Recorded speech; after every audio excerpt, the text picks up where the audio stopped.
I prepared an opening. It's like completely unique and good. And I wanted to like present it for you all because our last podcast opened a little piss heavy, one could say. We did push that to the end rather than the opening, but... You pushed the piss towards the end. But I didn't want to be known as the Piss Cop cast. I did not either, yeah. Piss cast. And so, just to not get a copyright striked, I just wanted to start here. I would play it, but I can't, so I'm just going to read it out. Hey, you're finally awake. You were trying to cross the... No! It's an opening, yeah. It's a good one, right?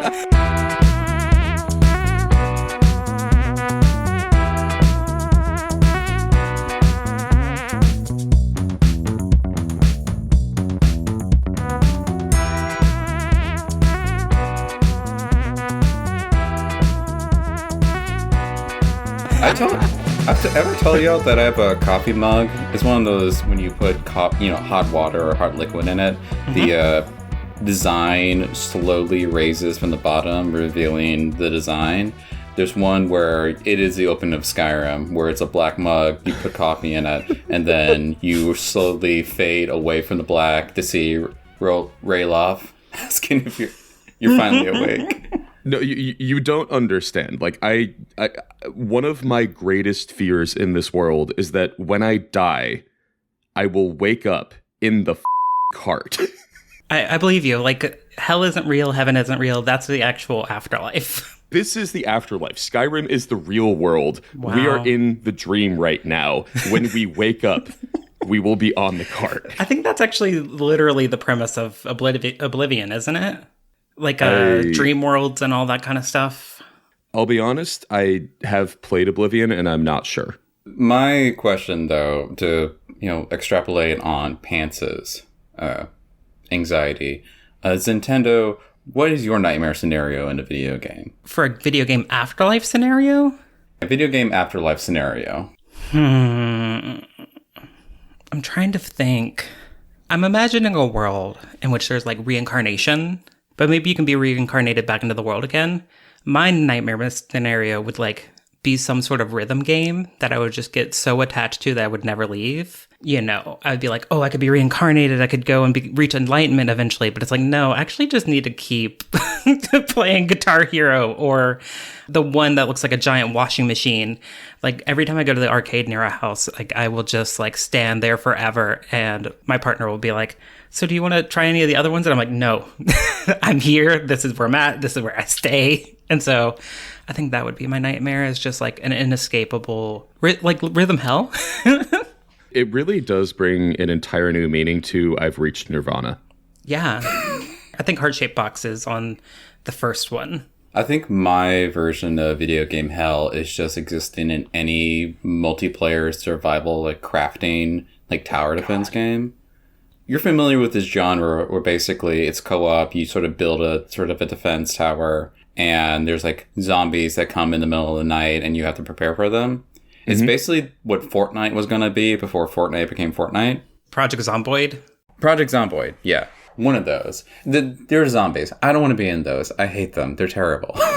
Your video game hell scenario is group projects for eternity. Holy shit.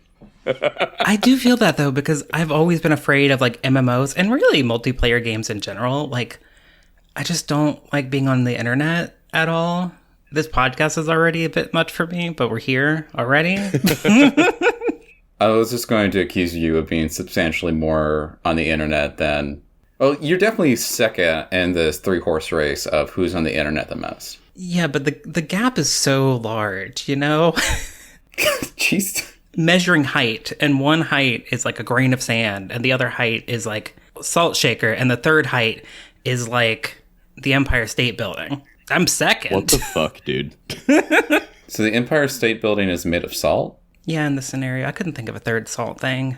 Yeah, I got you. Yeah. You name a big thing of salt. There's that one from the Bible. A very large sand dune? I don't know. Yeah, like a beach. Even that is not even accurate, because like Pants is not like on the internet. I think I would definitely lick the Empire State Building knowing that it was salt. You would lick Like, it? what's the difference between licking the Empire State Building if it is consisting entirely of salt compared to licking a salt lamp, which everyone has the urge to do when presented with it? Does everyone?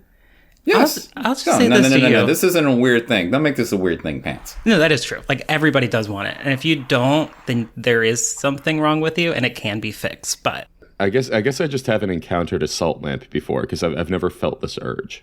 once you encounter it, you feel it in your body in a way that you never thought would happen. You know, you could live your whole life and you're like, I'm free of this desire. I don't need it. Pff, this couldn't happen to me. And then you see the salt lamp. It's in your vicinity. And it just calls to you. It beckons. You have to roll like a wisdom saving throw. You need to go into the room of a lot more people who are really into crystals. And you will definitely encounter a salt lamp. That would explain why I've never encountered one. Well, speaking of things that could happen to you, welcome to Fall Damage Can't Hurt You.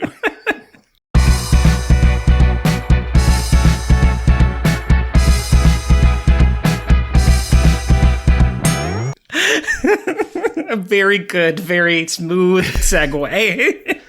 I'm a fucking pro is what I am. Fall Damage Can't Hurt You, the podcast where fall damage may not be able to hurt you, but our takes certainly can. I'm your host, username equals pants, and my pronouns are he, him. I'm your host, Zentendo64, and my pronouns are she, they. And I am also your host, Roxel Voxel, and my pronouns are they, them. We figured last episode we kind of just jumped straight into the take. We should probably slow down and give you a sense of who you're listening to on the podcast, since that is a little bit important, I guess. Somewhat. Slow down. How do you introduce a group like us? I don't know. We're united by a love of tater tots, maybe? Is a good place to start? Yeah. A love of cheesy tater tots and PBR. And there was some poetry in there a little bit, too. And Miller High Life. Don't forget the Miller High Life. Okay, wait. You were throwing back Miller High Life, my guy? Yeah. Yeah. Really? Yeah. You were drinking the well, no, it's not the banquet beer. You were drinking the champagne of beers? Of course. Oh, man, look at you. If I were champagne, I would sue Miller High Life, by the way. Oh. The entire region in France. Yes, 100%. Irreparable damage to the reputation. You know, if it doesn't come from a vat in a Milwaukee basement, you can't actually call it Miller High Life. It's just sparkling water. That's actually, if it's anywhere else, it's Miller Low Life. I would get freaky with some Miller Low Life. That's what I'd do. Actually, that does sound pretty good. Wait, so I was about to segue us away, and I was like, wait, Miller Low Life. That's a concept. Write that down. The Miller Lowlifes and the Tater Tots are also to say, we are friends that met at a bar all together, ostensibly for a poetry group, but it became a friend group, and we all play games together and separately and have weird takes and weird opinions. Yeah, that's a good way to introduce us. We are people with opinions, and you will hear them. We are people that have, in group chats and just in normal friendship, threatened to create a podcast for years and years, and now the threat is finally coming to pass. It's here. The sword of Damocles, it falls today. The fever dream is broken, and I'm still skeptical that this is even real. This is us telling the world that they are finally awake. Woke, whatever it meant before, out. This is the new woke, waking up to the brand new day of this podcast. Don't know if that's woke, good. Bespoke. Internally, we are broke.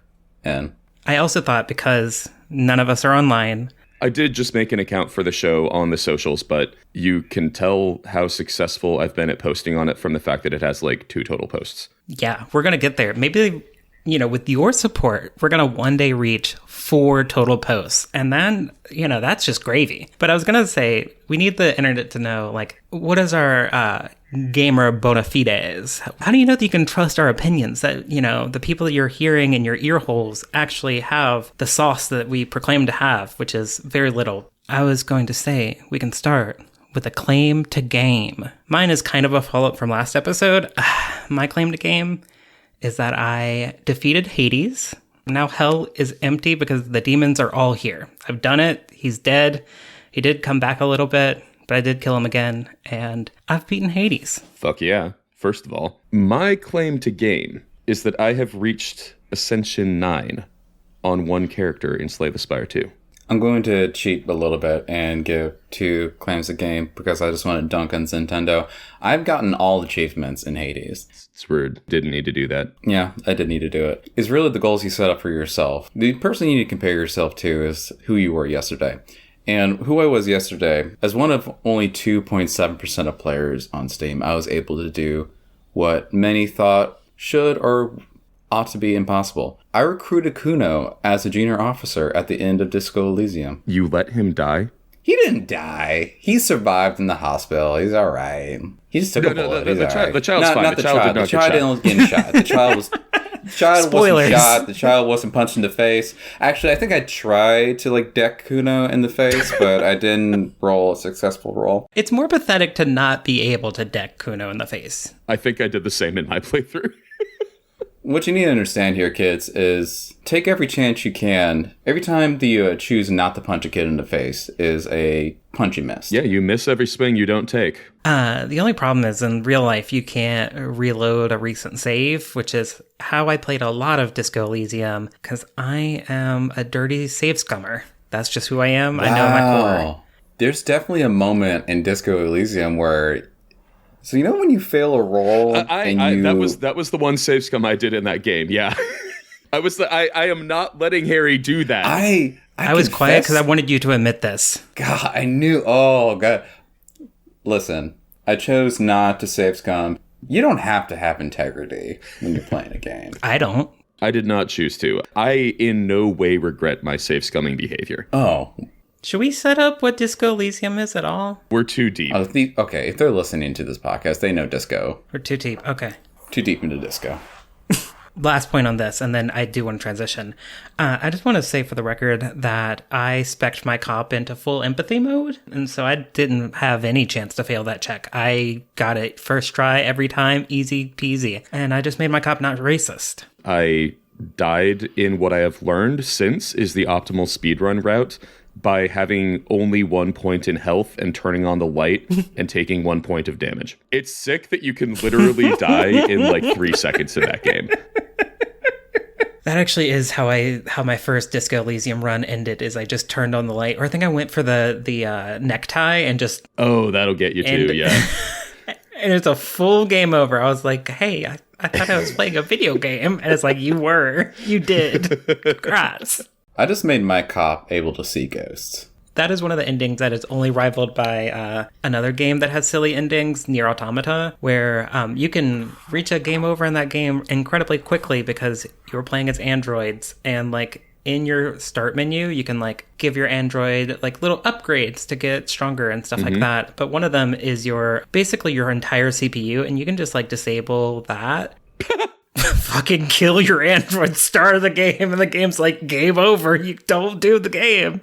No more android for you. It's like the visual novel genre where at the very beginning of the game they give you the token choice of oh, do you accept the adventure or not? Some of them actually let you say no and the game's just over. The story just never happens. Your dungeon master is you see a cool bard across the bard playing music beautifully.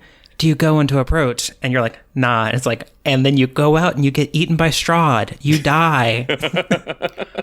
I would approach the bard who was across the bard. That implies that a bard is fucking a bard of the bard. And it happens. Here's my transition. God, I don't actually have one. I've got one. So Yeah. So bards are bipedal. Well, not the way I play them. That is a transition to our main take for the episode. Roxel, this is your take. I would like you to present this take to the cast. My take, expressed succinctly, is that bipedal starters in Pokemon are good and actually based. What are your initial reactions to this? Just to survey the crowd. My initial reaction is fuck you. Yeah. I thought you would say that. As somebody who is less knowledgeable about Pokemon, my initial reaction was which are the ones that are bipedal? And that means, hey, dear audience, I'm going to be the stand-in for you who's like, I don't want to listen to a podcast about a game I don't know about. It's me. I'm Zintendo. I talk about things I don't know about all the time, and I'm able to form opinions about it. You can love or hate the things here, too. You can look at that starter and you can be like, actually, Incineroar is an abomination. Or, actually, another bipedal starter evolution is good and based, actually. We're going to find out today. I'm like a real centrist. I think that there's value on both sides. And I'm ready to see where the Overton window takes me. We're creating the Overton window in real time. I think it's critical to begin with the argument to establish an analytical framework for Nintendo to leverage going into the next segment. Okay. And to sort of get us started off, a little bit of a visual here. Now, Pants, could you describe what you're seeing right here for the audience? Yes. So there is Bulbasaur, who is a quadrupedal starter. There is Charmander and Squirtle, who are bipedal starters. Notably, they begin life in the Pokemon sense as bipedal. They do not later become bipedal. When we sort of think about the intentional design, this might actually even be more helpful. We have another image that I'm showing of basically all the starters along their elemental categories. And we can see which ones are bipedal and quadrupedal. And just to focus on the first two columns right here, we have Charmander, bipedal, Bulbasaur, quadrupedal, Squirtle, bipedal, Cyndaquil. Appears bipedal in this image, but does actually walk on all fours in basically every game. Mm-hmm, okay, all right. Chikorita, quadrupedal. Totodile, bipedal. There are bipedal starters in 50% of the original two generations, right?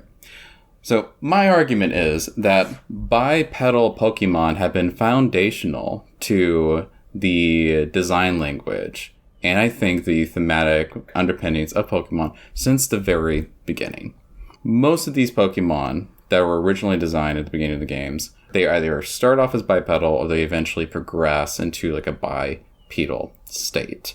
The notion that bipedal starters, or really bipedal evolutions, are a recent phenomenon to divert from what make Pokemon unique and compelling as character designs, I think is really misguided. Which one is the turtle one? I'm picking a horse in this race, and I want to know, does the turtle one get bipedal? Because it's currently perfect. It does not get bipedal, no. Thank God. Thank the Lord. And that's exactly the reaction that's the framework I'm coming at this from. I have no problem with starters that are bipedal based started that way. The issue is that a lot of the designs that are oh my God, this is a non-bipedal starter. It is incredibly cute or incredibly cool. And then it just kind of, okay, it warps and now it's just a guy. Mm-hmm. That's the type of starter that I take issue with. And if you go back to your graph, there's only one of that sort of Pokemon in the first two gens. Yet half of them are bipedal, eventually, but only one of those started off on all fours. Only one? Wait. Cyndaquil. Cyndaquil's the only one in the first two gens that starts off on all fours and eventually is just a guy walking around. It's just a guy just walking a around. guy. Yeah. What I think is an interesting reaction is reaction to the started Pokemon as, oh, this creature is cute. This creature is unique. And then we have this visceral reaction to any sort of humanoid appearance to a Pokemon as it makes its way through the evolutionary line. Mm-hmm. Now, when I think about the progress of started Pokemon to the final evolution, I think a lot about the march of progress as a design and thematic reference point. If you have seen that classic image, basically different stand-ins for the development of human evolution. Yeah, the evolutionary phases, right? Yeah, evolutionary phases. Monkey on all fours to monkey on mostly two legs to eventually hairy dude to eventually slightly less hairy dude to businessman. The height of all humanity. Homo erectus and all of that stuff, yeah.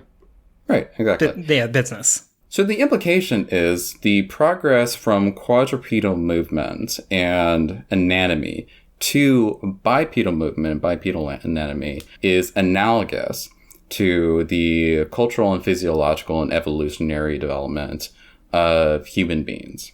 And I think this is a good reference point for how do we understand the original designers of Pokemon, like thematic argument to make with the evolutionary development of Pokemon. Fundamentally, what is Pokemon about as a game? Is a game rooted in dogfighting? Is a game rooted in conquest? Is a game rooted in capturing an ecology, suppressing it in order to leverage it for our own self-desires in terms of industry, in terms of entertainment, and in terms of an expression of our human brutality and our human domination? Counterpoint, Pokemon is a game about this cat is cute. Yes, that one is true. Here's the thing.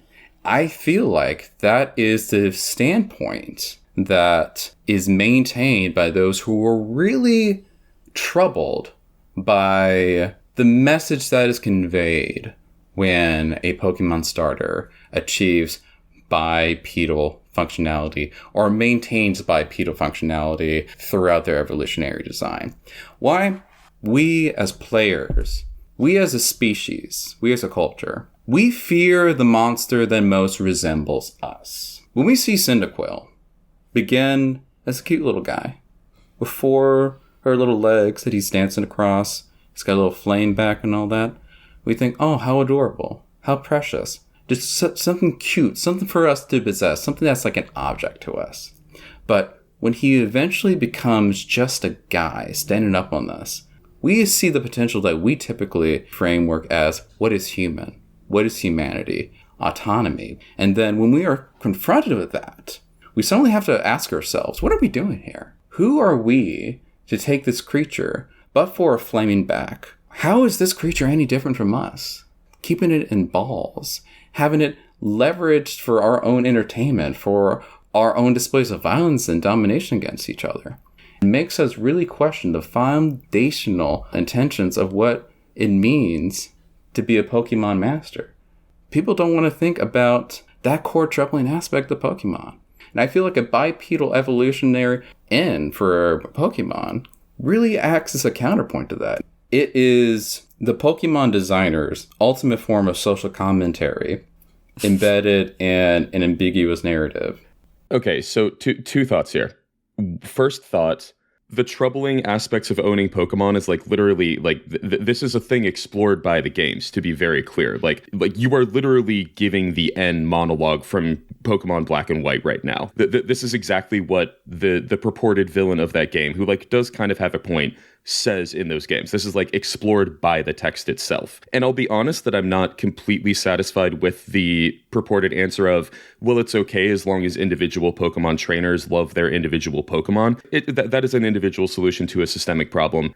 I don't think that the bipedal starter evolutions is like the most salient way that the games have explored this theme in the past. Secondarily, though, and perhaps more important, I really don't think that is the source of my discomfort and most people's discomfort. I think that the source of the discomfort is the uncanny valley.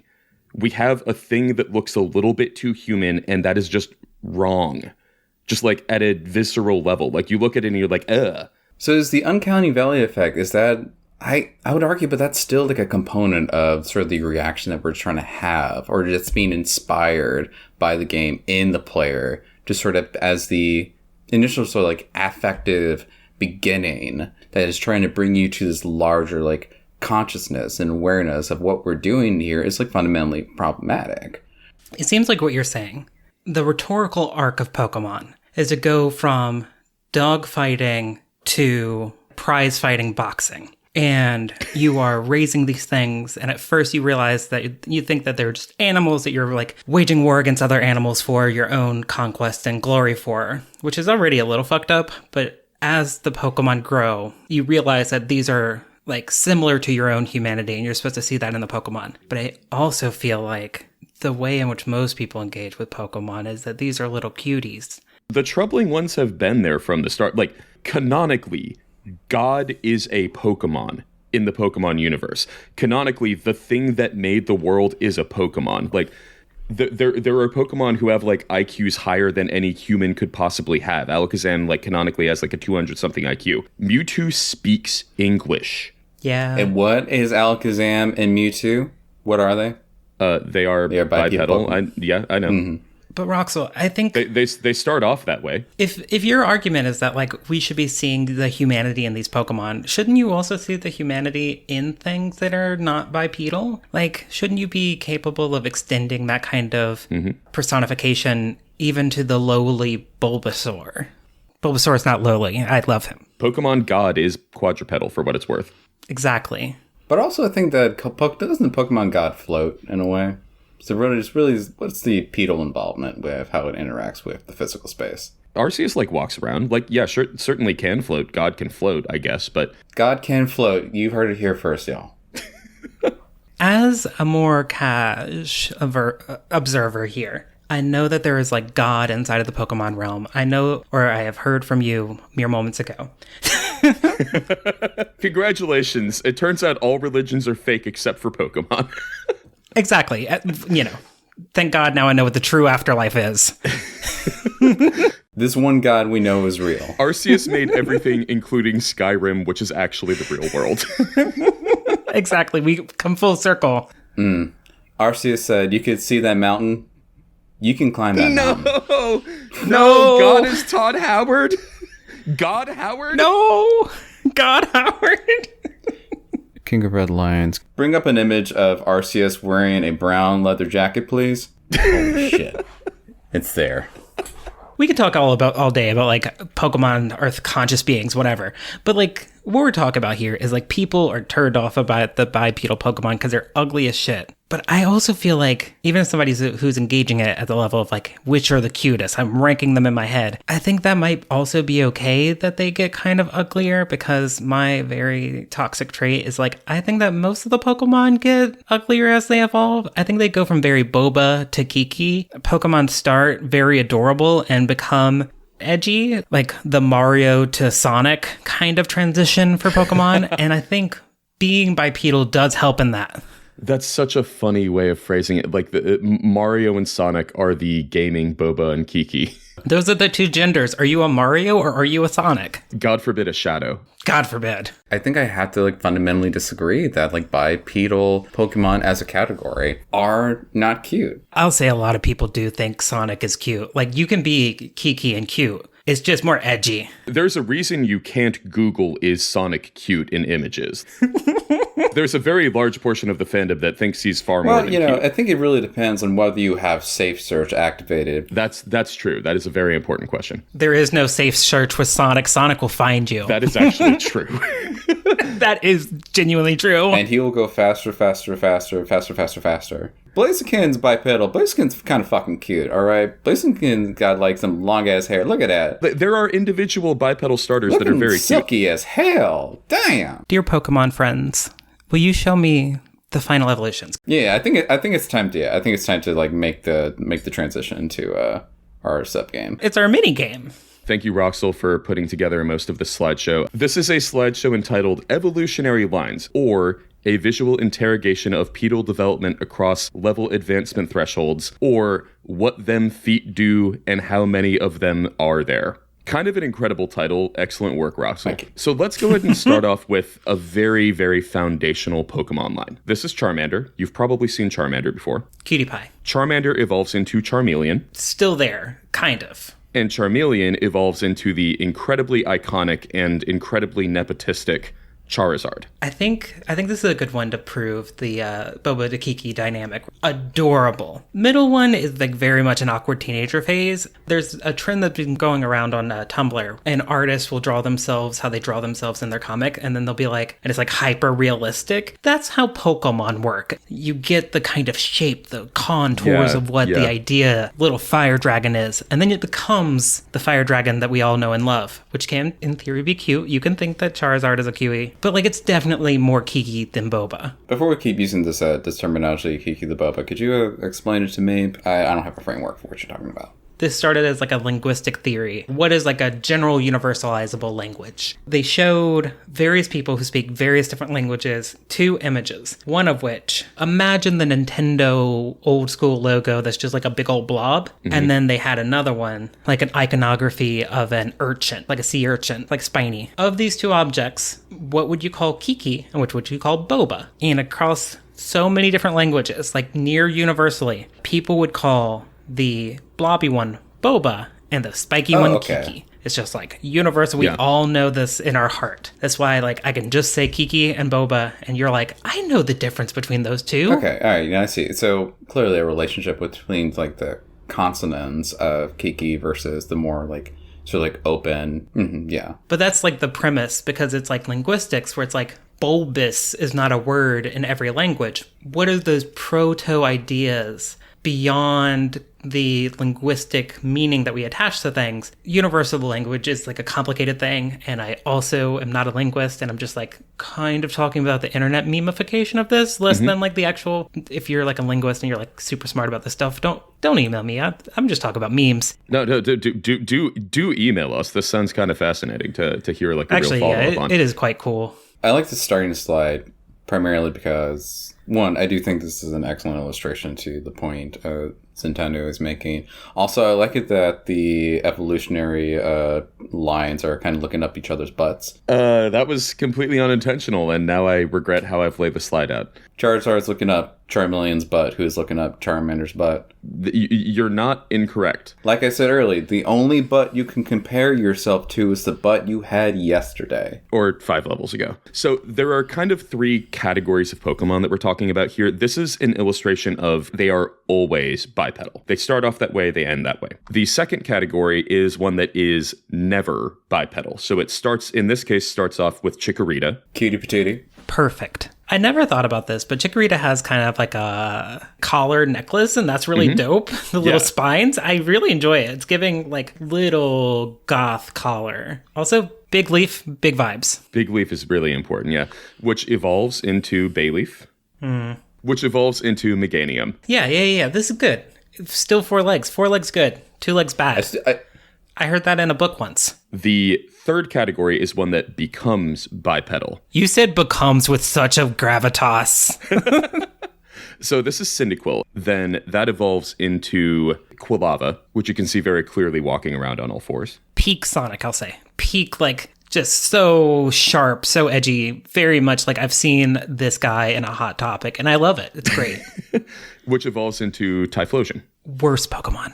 You shut your fucking mouth right now, you son of a bitch. Typhlosion is goated. Hey, look at that boy. The one thing I will say, you don't have the most based version of Typhlosion in this image, because the most based Typhlosion is Hisui Typhlosion. The fire is all purple because it's a ghost type. Also, that Typhlosion is hella zooted. Like, I mean, big smoking, just like eyes gone. Yeah. I was trying to present the basics here, like kind of the classic version of it. I will also note, as we go forward in the slide, you're going to see a variety of art styles just because there are so many fucking art styles that Pokemon have been rendered in. We're going to go through a number that are kind of in the always bipedal category. So this is the Piplup line. Perfect. Slightly less perfect, but nice. I don't like it, but... Oh, Empoleon getting a it. negative review. Rip. This is Jack Frost, an ice type. This is a Pokemon? Yeah. Yeah. In the games? Yeah, definitely. This doesn't look right to me. Did y'all put fake ones in here? No. Not all of the gens have the same, like, portrait style. No, it's not about the art style. It's about the fact that it looks like someone's Deltarune OC. No offense to Deltarune. I do actually see the resemblance. Damn, yeah, that's wow. Okay, I've never seen that before, but that. Ooh. Well, I mean, here's the thing. There are no thematic like inspirations or aesthetic inspirations between, Toby Fox and the Pokemon series. So this is entirely incidental. Okay, yeah, you caught on to a bit. These are from Shin Megami Tensei. They're not from Pokemon. Okay, thank God. I was like, please tell me. King Frost is real. And he can hurt you. Jack Frost he's the Pikachu of that franchise. Okay, cool. Yeah. Okay, moving on to some Pokemon again. So this is the Chespin line. Oh, I want the audience to know I said all at the middle one. I like it. The first middle starter that's gotten that reaction. We've got the Rowlet line. The owl starts as just like a little round guy. Yeah, perfect. Evolves into a very Blathers from Animal Crossing. Right? And then evolves into Decidui, the archer. If Blathers went through a hot emo phase, like very edgy. If Blathers is like, actually, I'm going to become Nightwing. Hot Blathers who fucks. Yeah. These three, you could convince me they have like no relationship to each other. Design shift from each one that feels pretty dramatic. There absolutely is, yeah. They're all perfect. Aww. Oh, that is Platypet. Perfect. That is Platox. Platox is like the make some noise when they say, give a little bit more. Okay, yeah. And that is Platymus. What's going on with the end of the tail? Is there just like a little fluff at the end? So actually, no. The left little growth right there, I think that's an extension of the arm of Vambrace. Imagine like a blue platypus, but with snake bites. That's like the end result of this. Like the piercing.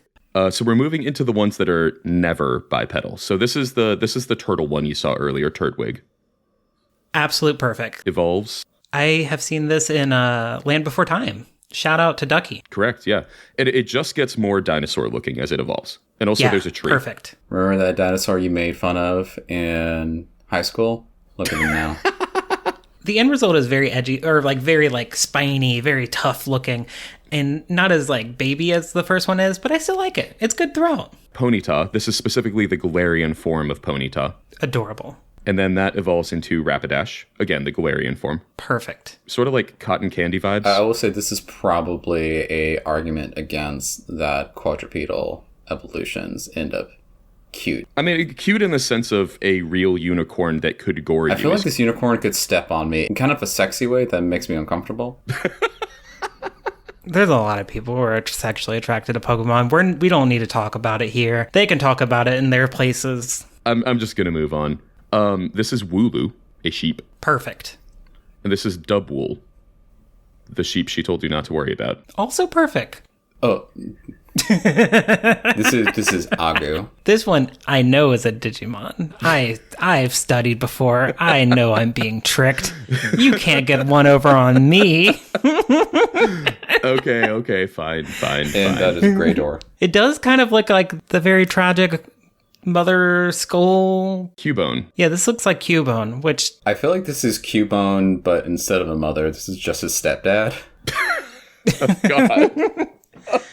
Oh, that's terrifying. I want to see one of the ugly ones. Right on time. We're moving into the ones that become bipedal. So this is Tepig, a little pig guy. Absolute perfection. This is the second evolution. I love it too. And here is the third evolution. Ooh, it's a lot. Embor is definitely a lot is going on there. There's also a discussion to be had about the prevalence of fire and fighting types. This was the third generation in a row where the final evolution was fire and fighting type. This is Sobble, walks around like sort of on all fours and is very sad. I love it. This is the Sobble middle phase. You know, I've been saying a little bit that like Pokemon become more emo, edgy, more, this is a scene kid I hung out with at the back of my psychology class in high school where the teacher, not to blow his spot, but did not teach us any psychology. We just watched NCIS and like passed doodles to each other. That is this kid. Incredible. And that evolves into Inteleon. It becomes a twink. I guess that is the ultimate destination of a lot of scene kids. I would question my choice of developing like a sort of pet, like owner relationship towards this. While terrifying, in fact, maybe an affront to nature as we know it. So to Arceus themselves. Themselves. This slender reptile emo twink forces us to really consider what have we done. Also because this thing goes up on top of a tower and can fucking snipe you. This thing uses a gun. Pokemon shouldn't have guns. We're getting off topic. This is Litten. This is the one that makes me most disagree with Roxel's argument, because I know where we end up here. And Litten is perfect. Litten is perfect. Here is the middle evolution. Yeah. And here is Incineroar. A fully different guy. I don't know where Incineroar came from. Just like not related to the other two. The other two are like standard kittens, like fully cats. I have one of those in my house. Yeah. I think Incineroar is what every cat like sees in themselves, though. If we sort of imagine the sort of internal, like the internal consciousness, the internal worlds of a Pokemon, we should be able to see what we can experience in ourselves as human beings of what are our own personal avatars? What do we aspire to do? What is our image of growth and development? It demonstrates the autonomy and the will. Also, Incineroar, by sheer dominance and the VGC scene, it articulates what could really happen if we empowered our Pokemon brethren and to not subjugate themselves to what we consider balanced. I'm sorry. I have to cut in because I refuse to subscribe to the take of this podcast as pro Incineroar in terms of like balance. I refuse to subscribe to that. Is it pro Incineroar or do you fear Incineroar? I'm moving on to the next slide is what it is. I just want to say on Incineroar, one last thing is like the difference between Incineroar is like the difference between the actual animal and the thing that furries dress up as.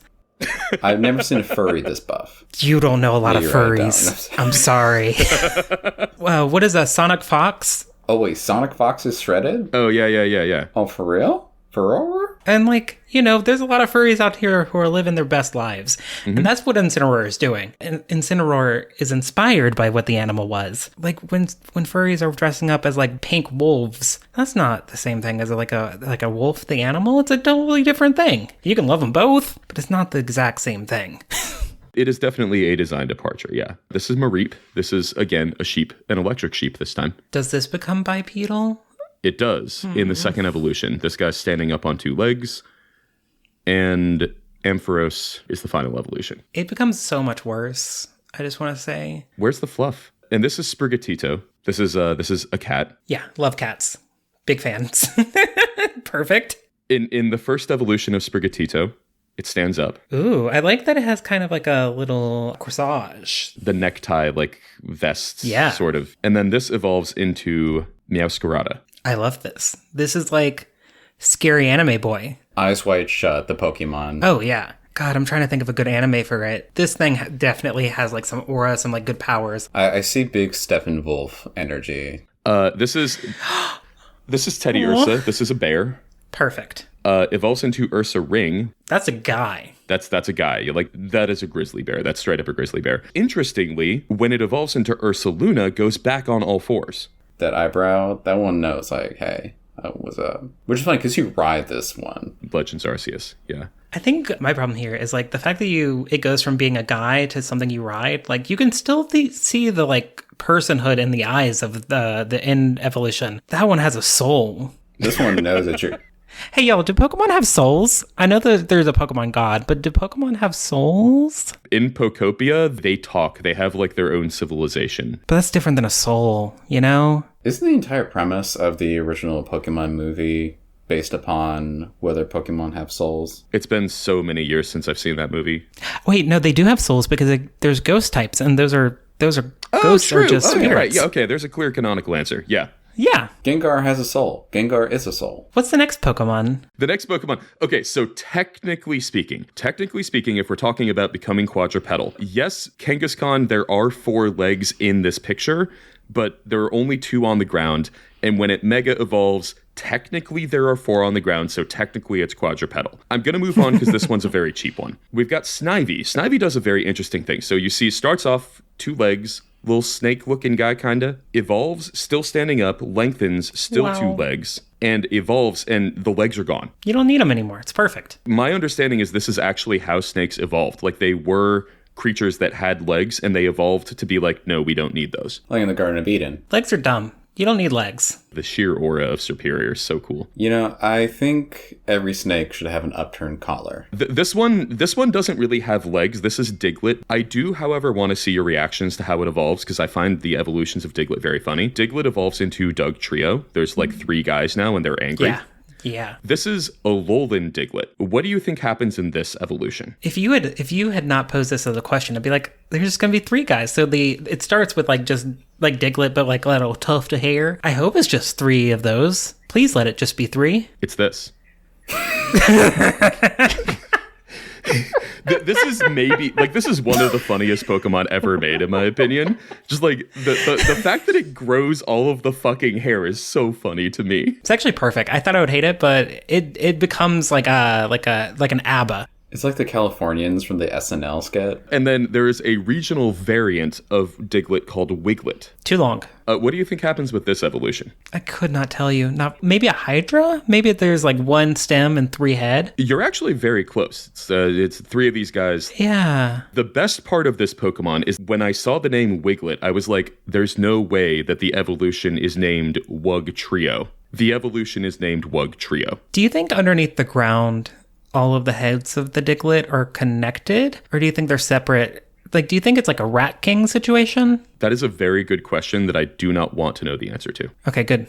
Same here. This is Bruxish. Yeah, I love her. Bruxish doesn't evolve. I just wanted to see your reaction to Bruxish. Why would it need to evolve?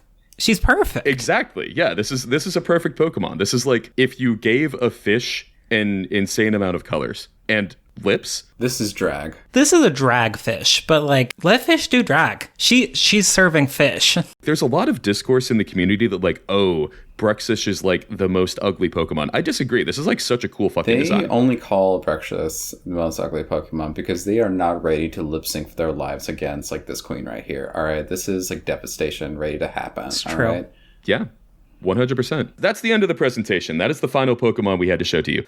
Let's check back in and see who agrees with the original take still. The original take was bipedal starters are good and based actually.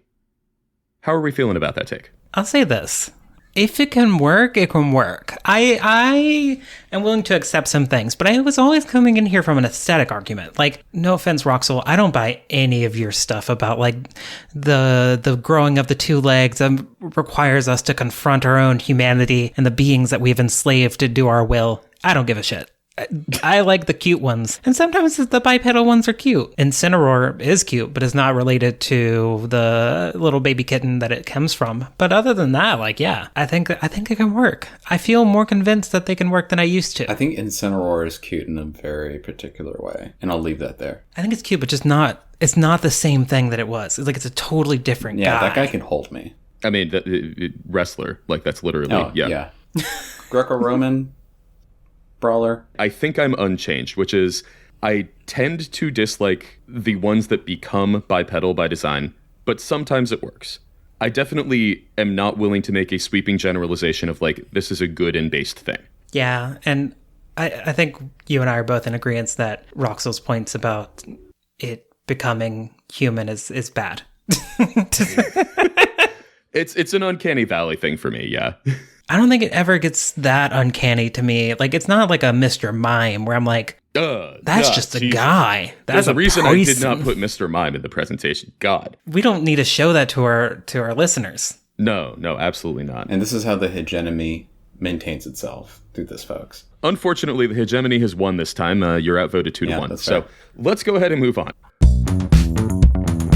So on the topic of cute animals, we have a new segment. Now, Zintendo, you named this segment. Do you want to explain the naming here?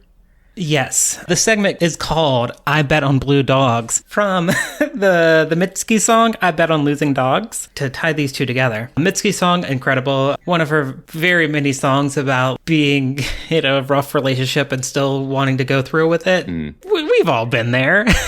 Blue Dog is the perfect, amazing, unrivaled dog inside of Majora's Mask. To go from dog fighting to dog racing. To get 100% of this game, you literally have to bet on a dog race, which is kind of wild for a It's kid's very game. funny in the speed run because like it is somewhat randomized, and so it's like difficult to figure out which one is the right one. There's a blue dog in there, and the blue dog basically always loses. Yes. I think that it is hard-coded to basically lose every single race. I think there's only one way for it to actually legitimately win, and that's for it to hit a weird warp point, individual unit wide. And so this segment is about the best pets, the best dogs, the best cats, the best like little animal companions in video games.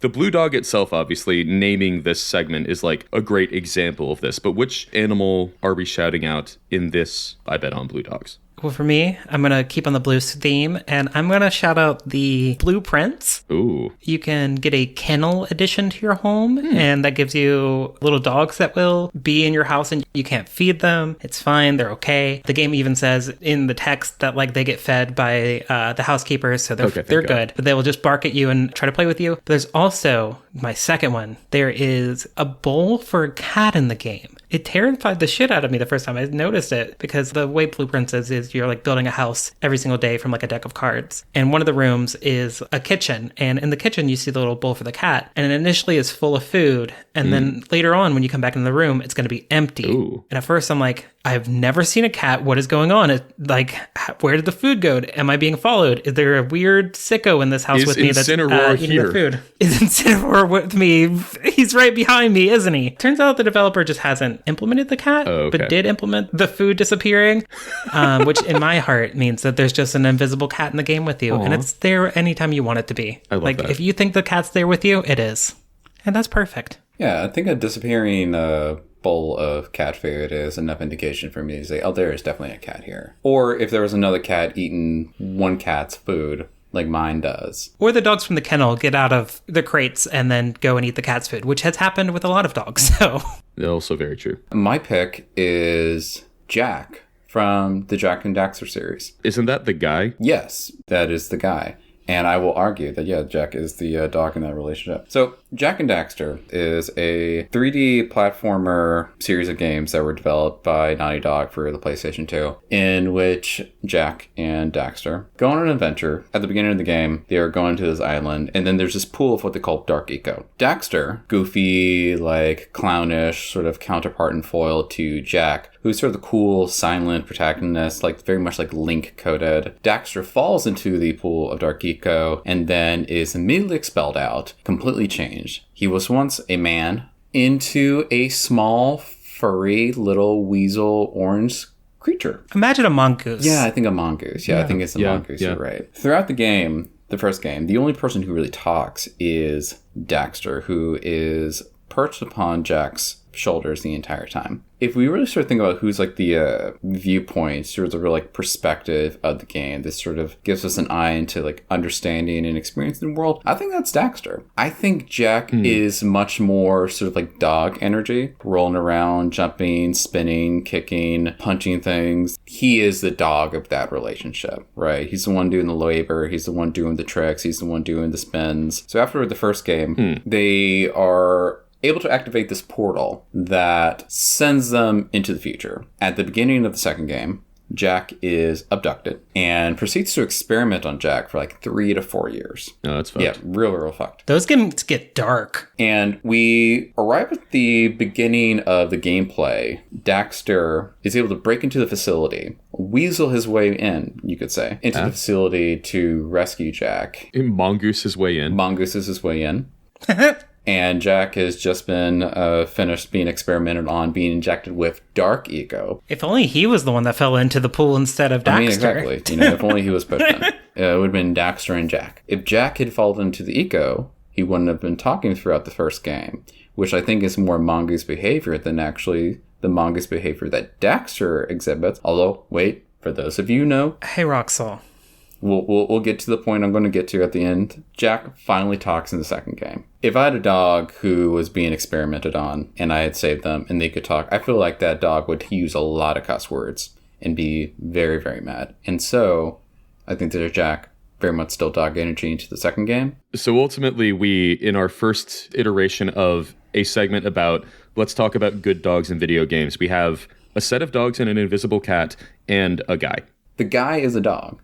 Yeah, Jack is a good dog. I'm going to add another weird one in here. My pick for the dog of the episode is Osti from Slay the Spire 2, the loyal bone hand companion. Like literally the Necrobinder's left hand, but like, big and like kind of looks like a dog. Like walking around like it from Addams Family, just only the bones. Osty's a very good dog. If you take attacks, Osty jumps in and tries to save you, and every turn Osty gets stronger, and if you summon more, then you can get like a really big Osty, and it's like, holy shit, I have like the biggest dog in existence. This is awesome. Osty's a very good dog. Very good boy. We can all agree. I just want to say to the audience who are right now, like, isn't this segment about dogs? How is the main player, the guy that you play as in Jack and Dexter, a dog? I'm on your side. I am also here protesting. I also would say that in the Ratchet and Clank series, we can't start the segment halfway over Ratchet the shark. Is the dog. If we had to put Clank and Ratchet together, which one of those are dog? We're not adding in another PlayStation series. We're not adding in another PlayStation series. Yeah, no. You've said your piece, and I let you have it, and that's fair. You can say whatever you want is a dog. We need to. We are instantly jumping the shark with all of our segments. It's just a normal thing. That's how this. Welcome to jumping the shark can't hurt you because it's fall damage. I thought there was going to be some part in the second or third game where you go like Link does in Twilight Princess and become a wolf. And that's why I was like, okay, I can see Roxel saying that like Jax is like the dog. Yeah, I get it. It's like, whatever. Okay. No, it's fine. The opposite. He starts talking. But no, at the end of the game. So at the end of the games, okay, which I'm just going to say, the game is developed by what? Naughty Dog.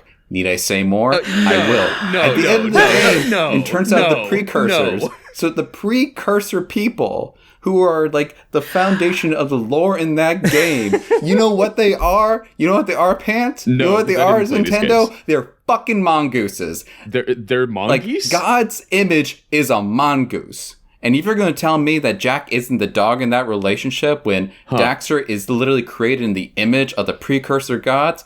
Okay, that's actually the most compelling argument that I've heard so far for this. Okay, I kind of buy it. Yeah, I really buried the lead on that one, I will say. I think your audience, I think y'all can now see why Roxel was very pro bipedal Pokemon. There's just like a fusion of animal and person kind of dilemma there that they're working through, and that's okay. Yeah. You know what?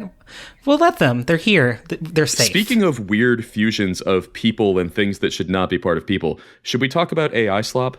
Yeah. This is a segment that I have named Slop of the Patriots, the name taken from the Guns of the Patriots cutscene in Metal Gear Solid 4, which is always kind of in my mind, both because it's a great cutscene and because of a particular video I watched about Metal Gear Solid 4, where the YouTuber describes that particular portion of the game as the plot has veered straight into Stupid Town and it just crashed into the orphanage. The Stupid Town Orphanage. But thank God, Liquid Snake is here to bring us back on track. I'm kind of shoehorning that cutscene into this. The point of this is that we are here to talk about AI slop and how it's being weaponized against us in the same way that the Guns of the Patriots were weaponized against people across the world in Metal Gear Solid 4. Behold! Slop of the Patriots. Bang. Bang. Bang. What's our topic for this episode? Roxel, I think you picked this one. The phenomenon of DLSS5. For those of you who aren't familiar, DLSS stands for Deep Learning Supersampling, and it is the software technology developed by NVIDIA, biggest like AI adjacent company in the world, but in the scope of the video game world, they're primarily known as the predominant GPU manufacturer in the market. NVIDIA is primarily an AI hardware company. They make the chips that you need to do very fast inference for AI. Essentially. Yeah. I would maybe add a little bit of nuance to that because one of NVIDIA's big contributions into AI as a technology within the gaming sphere has been utilizing AI and machine learning, and I might be actually like merging those two together in a way that might be technically inappropriate, so please correct me if I'm wrong.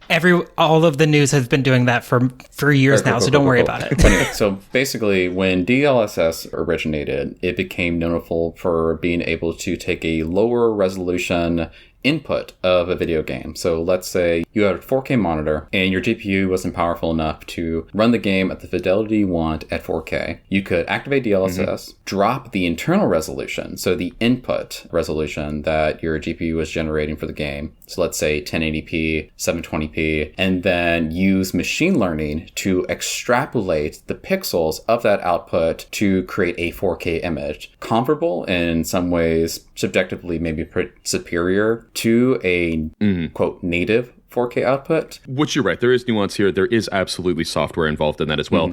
NVIDIA has the footprint they have as a company because the GPUs. Yeah, absolutely. Yeah. Ultimately, the original iteration of the LSS was to basically generate a larger output that ran more effectively, so you would have a higher FPS. It was just upscaling, right? Like they were not attempting to make any aesthetic changes. They were just trying to upscale the image. Yes, precisely. Now, this changed in the recent iteration of DLSS 5. So at a GTC a couple months ago, NVIDIA debuted DLSS 5 with a video featuring its implementation across various video games, one of which was Resident Evil Requiem, featuring Grace, one of the protagonists in the game. And the implementation of DLSS 5 effectively looks like a yassification filter. Yeah. Anatomy, sort of the fundamental design of what Grace looks like in this scene, it looks like a completely different person. The lips are fuller, the makeup is different, the eyes are differently shaped. That attracted sort of the primarily ire of audiences and developers who ultimately look at DLSS 5 as a deviation from what was initially the intention of DLSS 5, which was to improve performance, increase output, to effectively being a AI slopification filter on the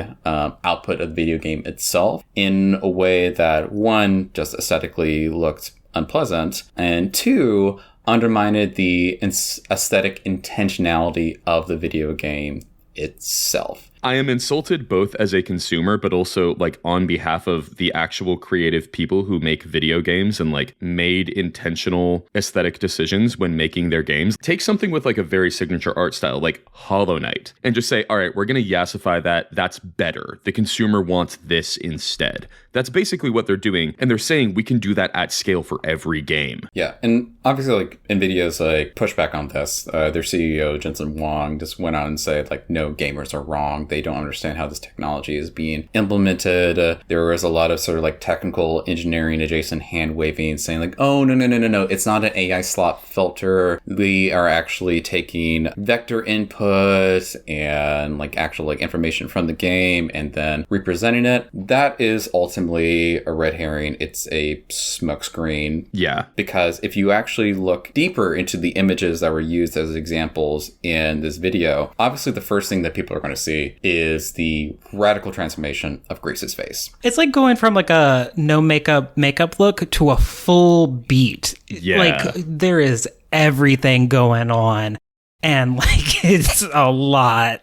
That's one of the big problems, right? It is enforcing for people to appear in a game, they have to have a certain aesthetic. Mm-hmm. That's like the really insidious thing about this, at least in my mind, is it's squeezing the range of allowed expression at a technical level. One, listen, if you want to have your face beat to the gods before you go to the site of your mother's murder, then hey, go off. Listen, we all need to bring our best selves into the worst situations. But I think the really insidious aspect to this is presented as simply a technology to improve the original artistic vision of the developers. But if you look deeper into these images, you can see that even like the fundamental physics of light are changed by this technology. Mm-hmm. Mm-hmm. There's a light source that is completely taken out of the background that changes the appearance of a storefront. Notably, Resident Evil survival horror, a genre where the amount and location of light sources is certainly not intentional. Mm-hmm. Yes, that's completely unintentional. But also in the Oblivion Remastered, at the square, in the pre-DLSS 5, there is a shadow cast by a large tree, whereas in the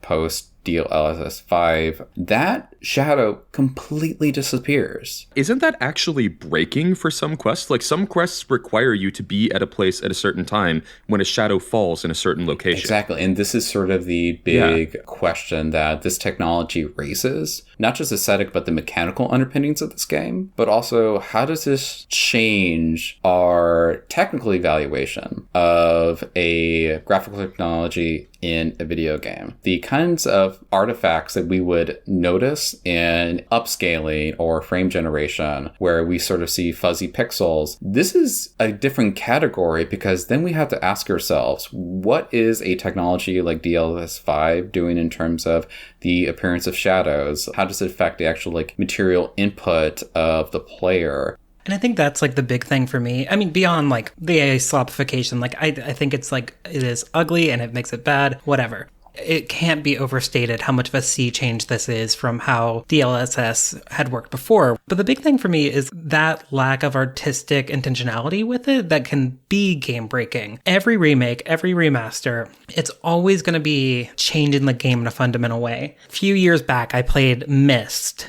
Myst was originally a game that was like a... All of the graphics in Myst are pre-rendered, right? Exactly. And it's like originally like point to click in forced perspectives, and you can see the puzzles, and like it is pre-rendered, and it's basically, it could be a PowerPoint if you wanted to make it today. And then I played another version, like I was like juggling them back and forth between different versions of Myst because there's like different remasters. Mm-hmm.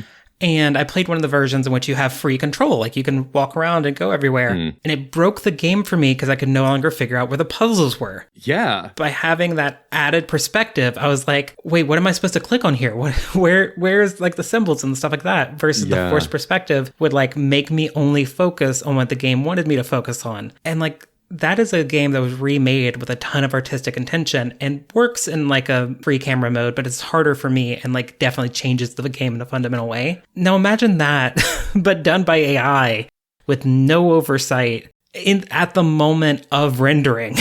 And no fundamental understanding of how the game works. Yeah. And I think to sort of like put a pin on this is emblematic of a mindset amongst the executive class and AI proponents who, one, they fundamentally devalue the labor and talent and value of artistic craft and the intentionality of creatives, and try to reduce it to something that is measurable, possessible, but also able to produce at like the lowest cost possible. What heartens me about the episode that has followed DLSS 5 is audiences and also developers nearly like a universal negative reaction to this. I think we live in a time where the popular reaction to AI's infiltration into art and music and video games can be a way to leverage a more generalized like critical stance to the implementation of AI, not just in creative spaces, but also in industrialized spaces, into the labor, into workforce, to ensure that it's not at the expense of people in general, but also the particular laborers critical to the industries that AI is infiltrating, but also the corpus that AI is trained on. Mm-hmm. But it makes sense why like fucking execs are going to be like, oh, we should put this into everything, because it allows them to cut costs, to cut salaries, you know, in their own minds. Obviously, this is incorrect. Try to take out the risk when it comes to creating things. The biggest problem about any kind of creative industry is the creativity. It's that it is a risky endeavor in which you do not know whether something will work or not. Disney could put billions of dollars into a movie and it becomes a flop. Whereas like if you put billions of dollars into mining gold, you'll probably get some gold. Mm-hmm. And they want to be able to just crunch the numbers and make them go up and have like consumers just buy it and it's perfect. And you don't have to think about what Grace's face looks like because the computer's got it for you. Don't worry about it. But that's not how art works. Yeah. And also it's ugly and people don't like it. Yeah. It reminds me of the end of Fargo in a lot of ways, the AI discussion, because like at the end of the day, what are executives hoping to get out of this? They can fire a few people. They can save a little bit of money. All of this for a little bit of money. It's fucked up. Yeah, I think it's also like the end of Fargo. It's like a putting all the art in a wood chipper. Very much so, yeah. On the note of putting art in the wood chipper, Yeah. maybe some weird news. Pokopia is the top-rated Pokemon game, which, great. Pokopia is a great game. I've been enjoying it a ton. Super fun. Can see why it's like the top-rated video game in the Pokemon series, even though it's new. What really boggled my mind looking at the list, and this was based on, I believe, Metacritic ratings, the game that is the second highest rated in the entire Pokemon series is not Black or White 2, Emerald, which I think is like the consensus, oh, that's the best Pokemon game pick among a lot of the fandom. The second highest rated game in the Pokemon series is Pokemon Y. Why? As in like Pokemon The X and silly Y. part is, Why it's like, is it? it really should be the second to the bottom, because that is the second to last letter. Bottom. Only ZA is lower, yeah. Yeah. Okay, could you maybe explain why this is such an incredulous? Yes, absolutely. So the first 5 generations of Pokemon all had pixel graphics. X and Y was the shift to 3D. All models are in 3D because it was on the 3DS. It was a bit of a rough transition. The game was on a very strict schedule to come out. There was a ton of work that went into making all of these 3D models. So the number of new Pokemon that were introduced, very small relative to every other generation. Depth and complexity of the world itself, outside of Lumio City, which is sort of like the Paris of the region. Outside of that, depth and complexity of the region, very low relative to especially Black and White 2, which had like incredible towns and like town design. It just kind of felt like a flattening of the series in a lot of ways. It was also the only generation that didn't have you've got red and blue and then yellow, or you've got diamond and pearl and then platinum. There was X and Y, but Z never came out. And as a result, the story of the region felt very unfinished. There was this Zygarde mythical Pokemon walking around. There was just no explanation for why Zygarde existed and what Zygarde was supposed to do. It's also the generation in which they first had Pokemon explicitly commit war crimes in the lore. There's just a lot of weird stuff about Pokemon X and Y. So it's like very, very surprising to me that Pokemon Y, widely considered one of the weakest games in the entire series by a lot of the fandom, is rated the highest of any of the mainline games. The people, they crave the war crimes. I mean, Apparently. you know, Critics desire war crimes. we do war crimes against the Pokemon. They should be able to do them back. The Pokemon did war crimes on Pokemon too. That's the problem. Ah, man. Be your own people. Yeah. IGN gives this war crime an 8.7 out of 10. That's what this is. This is like industry ratings. I think they realized, oh, it's a new Pokemon game. We need to give it a good rating. This was kind of before the fandom was like, wait, I hate new Pokemon games whenever a new Pokemon game comes out.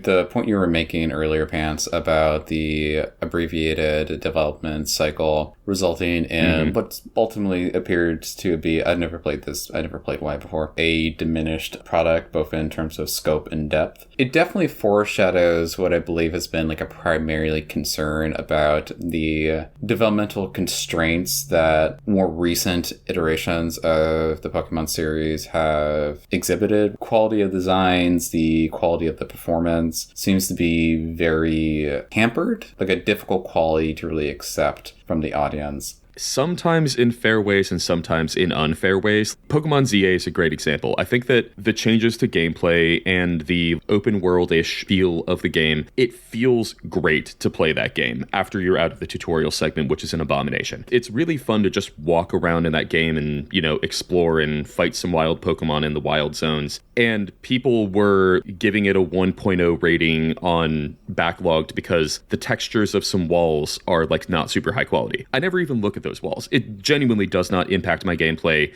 in any possible way. Also, it's not where your eye's supposed to be going in that kind of scene. No. Yeah. There are some ways in which that criticism is unfair. There are some ways in which it is completely fair, like Pokemon Scarlet and Violet, despite being incredibly fun games. And once they patched things and it was better, being like my favorite games in the series to play, in the mainline series at least, when the games launched, you could just like randomly fall through the world because the optimization was so poor. They were not cooked. They needed to be in the oven longer. Which is really unfortunate. There are absolutely fair criticisms of this nature to make of the series. I played Scarlet and Violet at launch as well. In general, my engagement with Pokemon began with Pokemon Yellow, and then Pokemon Crystal, and then a little bit of Pokemon Sapphire. After that, I never played any of the Pokemon games until Sword and Shield. Then, obviously, there was Scarlet and Violet. I felt that there was a very compelling, very interesting game at the core of Scarlet and Violet that was profoundly overshadowed by the terrible performance of the games themselves. Yeah. Your ability to muscle through that will vary from person to person, but it is unfortunate that that game received a justifiably very poor critical reception on account of its performance, because I think at the heart of that game contains some of the more interesting ideas in terms of gameplay. Like terrestrialization, I think, is probably the... Oh, it's so good. It's such a good... And it's it's so compelling because of what it's able to allow. Terrestrialization being a temporary status that you can activate with your Pokemon to change their typing. A once per battle thing, like Mega Evolution or the other gimmicks like that. So you have to be very strategic with it. Yeah, exactly. And that mechanical complexity, that was, I think, something very, very interesting. I think very satisfying to master. But ultimately, that's a game that I think is going to live in a sort of depressingly critically devalued state because of the time it was released. And I think it also sort of speaks to limits of Metacritic as a historical document. Which is, I think, the point of this. I think the fact that Pokemon Y is the highest rated game other than Pokopia, clearly that's like, oh, so we just shouldn't listen to Metacritic as like the source of truth. Because it's always going to be somewhat of a capturing of like what critics at the time are reacting to. Yeah. Like players over the years have reacted to, and those are two entirely different kinds of metrics, like user reviews and critic reviews. You know, there's a lot of things with staying power that like learn to be loved over time. Like I'm thinking about Cyberpunk 2077, where like if you look at the initial reviews of that game, it is abysmal because it had tons of performance issues. Yeah. But people learned to love it over time because they kept improving it and yada yada. I haven't played the game, but I know a lot of people who have and really enjoy it. All scores are fake. They always have been and always will be. Yeah. But also, it makes it challenging when you look at like a Metacritic score for a game and be like, well, this is obviously the best Pokemon game. That's what the internet says. I see the big number and it's the best one. It's a very pitchfork way of looking at video games when it's like, this number has like a lot of context to it, and you probably should read the article, even if you do want just the number of the game that you should play. You should read is the main point we're trying to bring together as Fall Damage Can't Hurt You. Yeah, I'm in favor of that. We should, in fact, read. Reading is probably good. Yeah. Speaking of reading, maybe it's time for us to read through our corrections from the previous episode. You're right. Yes. As responsible gaming journalists as we are, I'm sure the entire course of this episode you've been listening and you're like, man, these are responsible gaming journalists. Very. We are going to issue corrections on our previous episode. I will start. I'll cast the first stone at myself. A correction. During my discussion in the previous episode about how the game Escape from Ever After, which is sort of a Paper Mario-like, didn't quite live up to Paper Mario: The Thousand-Year Door, I did, in fact, miss the opportunity to say that it didn't scratch the 1,000-year itch. I deeply apologize for this mistake. I will endeavor to do better moving forward. And we forgive you. Thank you. We absolve you. I'll go next. I have a couple. One of which is when I said that I bounced off of Mario Kart because I was like, you know, if I'm not getting the perfect line, what am I doing? I should have just said, I approached that game with a very, if you're not first, you're last Ricky Bobby perspective, which is true. If you're not first, you are last. I have a couple more. I was trying to come up with a Blarney Stone reference for Silk Song, and I definitely missed the opportunity of talking about the weird kissing in that game, where there's like a little snail that wants to kiss Hornet. That's the Blarney Stone, but don't kiss it. No, slap the Blarney Stone. I also said that there are no quests in Stardew, but there actually is only one quest that matters, and it is like mission critical, and that's the one to find the mayor's underwear. You have to complete that quest so that you can put it in the soup. Exactly. Last correction is I said Fist Fight the Lord might be a Mountain Goods song. I have gone and checked. I did a Google, and it is not, in fact, a Mountain Goods song, but Armies of the Lord is the most recent Mountain Goods album, and so this is not actually a correction. This is just saying that I do get the vibe, and I'm right. Actually, the real correction is I'm correct.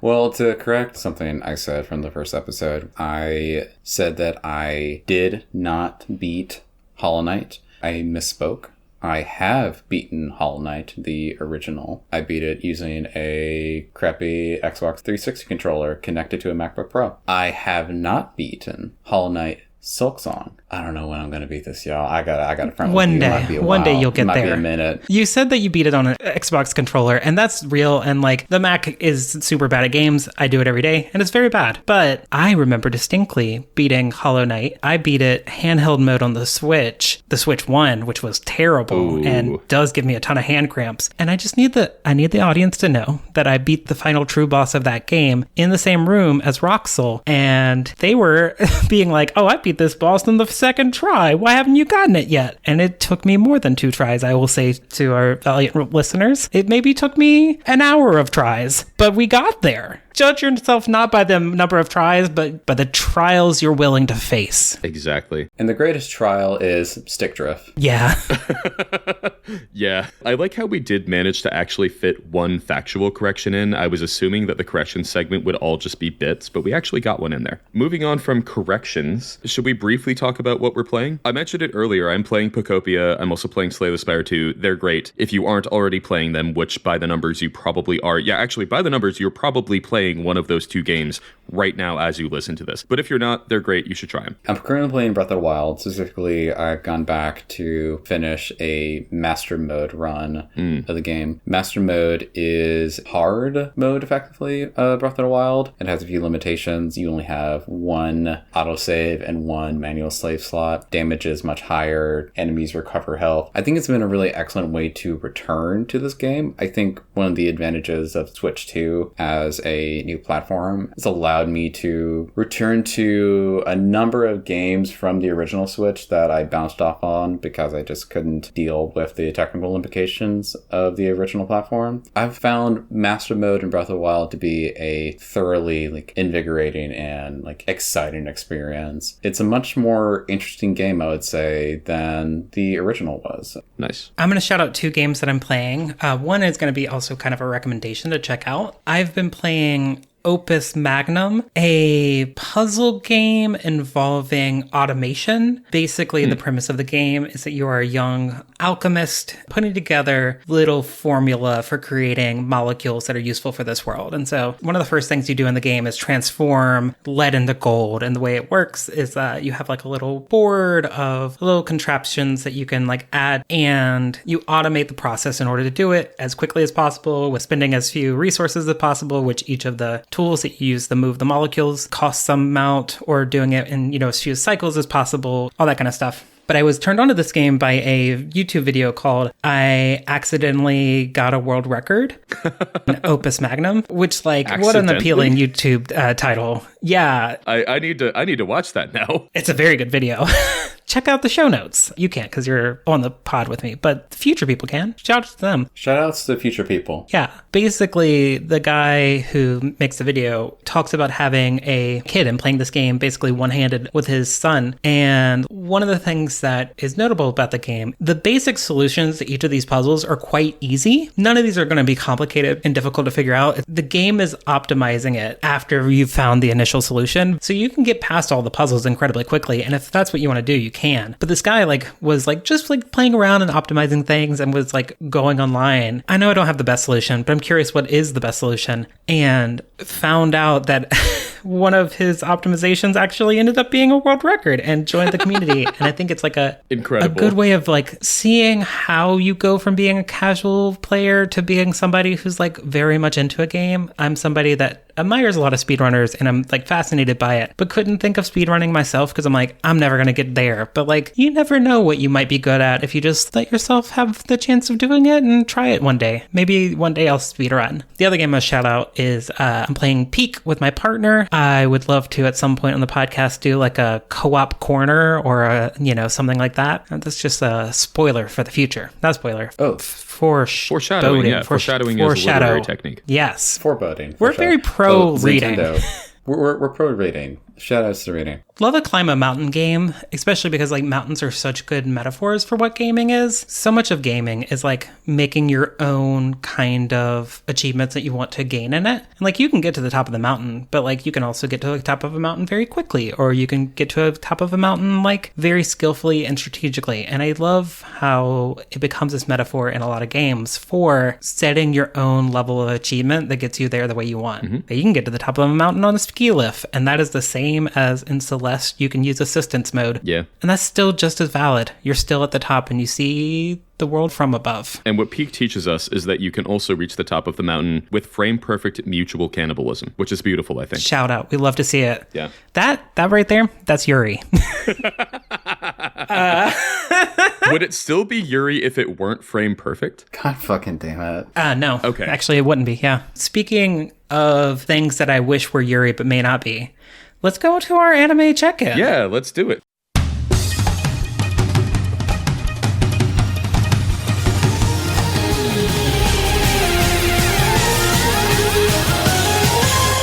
Context for those who did not listen to the first episode, which you should. Zintendo and I are trading episodes of Hunter x Hunter and episodes of One Piece. I am watching Hunter x Hunter. Zintendo is watching One Piece. How about you start with Hunter x Hunter? Because I'm going to figure out which episode in One Piece I stopped at, because I watched this a little while ago. Don't remember the exact episode number I stopped at. I want to say it's around somewhere in the 10 to 14 range, maybe. We're still in the Hunter exam. They've made it through the swamp. They've made it through the cooking test. They've made it through the airship, and they are in the tower. We're about to start the fights in the tower. I do have a few notes that I took because it's been a little bit since I watched a few of these episodes. One of those is that in the swamp, they encounter a butterfly that hypnotizes them and puts them to sleep, which is confirmation to me that Vivillon is in the Hunter x Hunter Pokedex, which is very cool. Technically, it should be using sleep powder, not hypnosis, but that might be a regional variant thing, like it might have that move instead. Still, very, very cool lore addition to Hunter x Hunter. Pokemon exist and Vivillon specifically is there.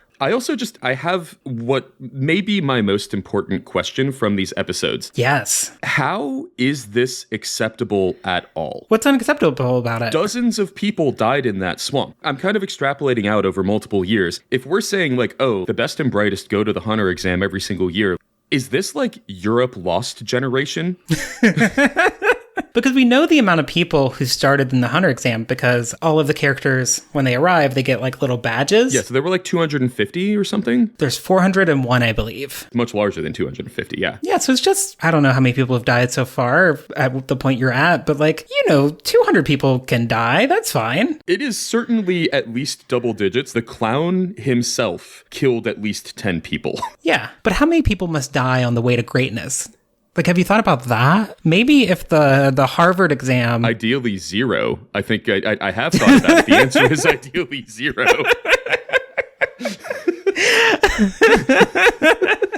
Well, you just don't have a hunter spirit, you know? I don't. I would not have made it through the Hunter exam. I can confirm that 100%. The first rung of the Hunter's exam is running for, and I calculated this later, much further than a marathon. Oh. Like, I think it's like 2.5 marathons. So immediately we're narrowing down a single-digit percentage of the population that can like run a marathon at a reasonable pace. Exactly. That's where we start out. I have potentially a hot take. Ooh. One of the steps of the Hunter exam that I've seen is the cooking exam, where basically the instructor says, hey, you have to use a specific ingredient, and that specific ingredient requires being a creative hunter to kill this specific type of pig. But then very specifically says, hey, make an interesting dish, do something cool with it, wow me creatively. And literally no one does that. Everyone cooks it in the most basic ass way possible. They did not listen to the instructions at all. They deserved to fail. She failed all of them, and she should have. She did nothing wrong. I am 100% on your side. I think that you can just fail a whole class in the Hunter exam. I think they should. None of them even approached the dish. The dish is like a giant pig, and all of them just like roasted that pig. And it's like, no, you're making for like an obvious like world-class chef. Have some like foresight to think through that. But no, these people just want to hit things because they think the only thing that can keep you from being murdered in a swamp is your ability to outrun the monsters that are chasing you. No, what keeps you alive in the swamp